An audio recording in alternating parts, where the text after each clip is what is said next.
حضرت محمد صلی اللہ علیہ وسلم نے اشارہ فرمایا، اللہ تعالیٰ سے استدعا اور سختی کو یاد کرنا جسے برداشت کرنے کی تم میں سخت طاقت ہو۔ اللہ تعالیٰ نے عذاب کے آگے اپنی سفید اور نادانی اور اپنی کمزوری کو یاد کرنا، اللہ تعالیٰ کی قدر طاقت کو یاد رکھنا۔ وہ جب چاہے جیسے چاہے فتح کر سکتا ہے۔ میں نے اللہ کے فضل اور کرم کو پہچان کر دل میں خوشی محسوس کرنا اور اس کی رحمت دامن میں راحت حاصل کرنے کا تصور جاری اس طرح بندے کی قدر سے باہر ہے۔ اللہ تعالیٰ کے فضل اور اس کی وسعت اور رحمت کو یاد کرنا بندے کی قدر میں ہے۔ خطر خاشی میں نے ارادہ عدت رکھنا بے شک آیت نقصان نہیں پہنچ سکتا اس کو جاری کہا گیا ہے جس بیان میں ہمارے ضروری نقصان پہنچا سکتا ہے۔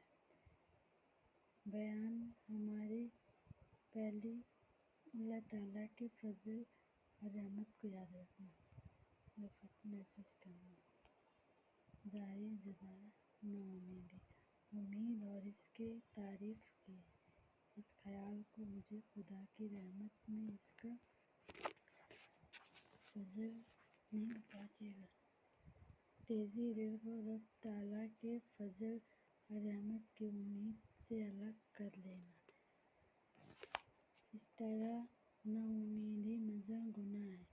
جب جاری رکھو تو بغیر امید پاس کا قطع کرنا شوق ہو تو ایسے ہی صورت میں جاری فرض ہے، اور اگر ایسی صورت میں حال نہ ہو تو جاری نفل ہے۔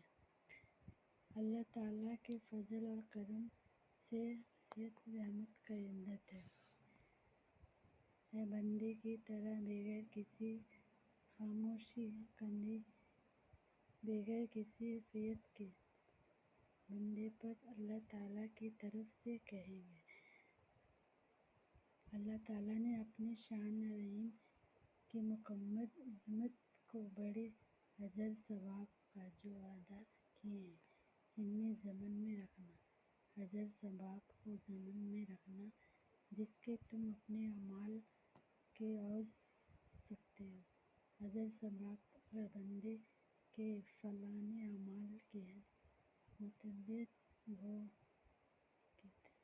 بغیر مانگنے